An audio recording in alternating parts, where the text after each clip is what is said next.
there. Today I'm going to show you how I press the wine bags. These are neoprene wine bags. I get them from a supplier on Alibaba.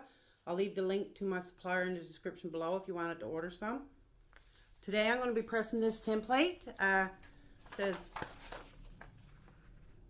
wine a little, laugh a lot.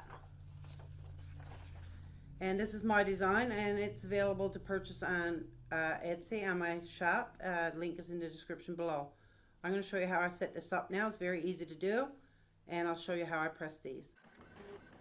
So the first step obviously is to print out your design. I use 11 by 17 paper, A3 size paper. If you're just using 8.5 by 11 or 8.5 by 14, you can piece it together however you like. I'm doing the same design on the front and back, so I've printed off 2 templates. So how I set these up, I just lay my wine bag on the template. I make sure that any pertinent design elements are centered in the center of the wine bag. So it's been centered on the design program. So I just make sure that I have my wine bag centered right in the middle of this template. So I don't use any tape or anything because I have used tape in the past. I've put tape probably here and here, but somehow it affects how this prints on the sides. So I don't do that anymore. I just make sure it's dead center, and then I just fold it over like this. Give it a crease. Now I use 11 by 17 paper too. So it's the perfect size for these wine bags. And 11 by 17 is otherwise known as A3. It's not exactly 11 by 17, but it's A3 paper. And I ordered that as well from Alibaba. Okay. So I'm just waiting for my heat press to heat up here. I press these bags at a very firm pressure. Not too much so that it squats the neoprene. Just enough so that it makes sure that every bit of design gets pressed into the areas around the seams here. I'm going to gauge that pressure now and see what I come up with on my press. And I press at 400 degrees for 20 seconds.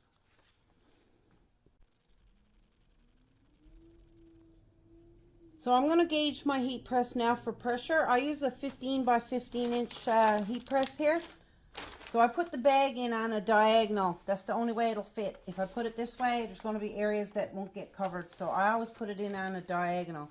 And right now I don't have the design on there. I'm just going to see how much pressure I need. So I'm going to lay a piece of paper over the top of this, just to make sure that it doesn't get dirty. And I'm going to check that. I'm just going to adjust it. And how I tell how much pressure I have, just open this up. I always just dial this back to 0, which means just I just dial it down until it gets to as far as it'll go. 1.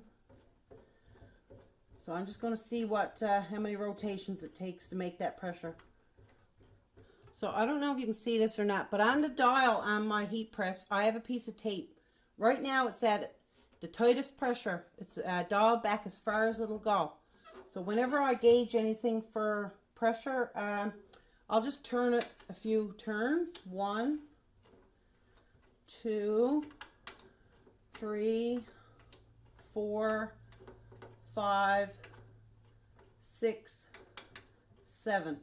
Okay, it's been turned 7 complete turns. So I'm just going to try this for pressure on this wine bag.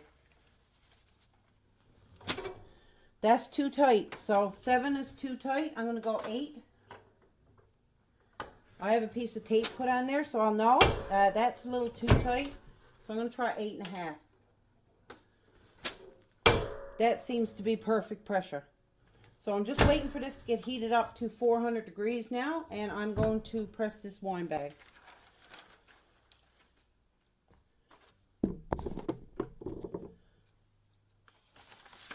So I have the wine bag here, wrapped up with the design, totally centered.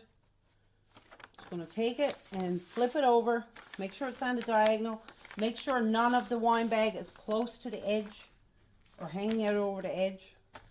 We're at 400 degrees now, so we're good to go. We have our pressure all set, 8.5 complete turns on the pressure dial. So here we go. 400 degrees, usually 20 seconds, 22 seconds, something like that.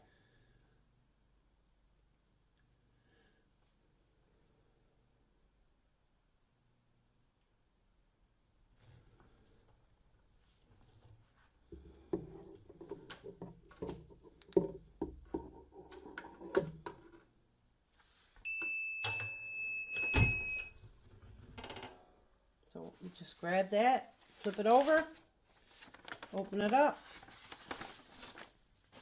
and there you have it. Beautiful. So we're just going to do the same thing with the other side now. You can see right, you can see right here that I have a little faded spot here. Probably I'm going to up the pressure just a tiny bit. So I have it at 8.5 now. I'm just going to put it at 8. You want this to make contact with all of the white neoprene so that you get a full coverage. See if you can see that there. See, there's a little faded spot right here. So we're going to try not to avoid that on this side. You don't want to fade it. I personally wouldn't sell this. Anything with any faded spots or bad spots on it, I don't sell it. People tell me I'm too particular, but that's it. When I'm selling my work, I want it to be perfect. And you can see how this kind of overlaps a little bit. It doesn't fit totally squared up. You kind of got to pull this over to make sure that it sits squarely on one another. If you just let it lay flat, it's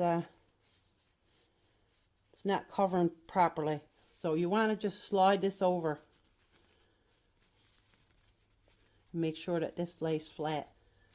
So here we go. We'll just center this on this piece of paper. Make sure your design is right in the middle. We'll flip this. Make sure this sits squarely on top of one another. That's the hardest trick to it. So hold this over and fold this side over. Now we just hold this in the center, flip it over, make sure it's squarely on the diagonal here, and we will give it another press to get the other side. There.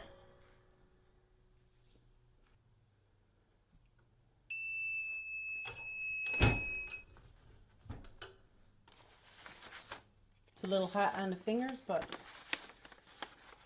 depends what your tolerance for the heat is, I guess. So you can see that this one covered perfectly. There's no faded spots on this whatsoever.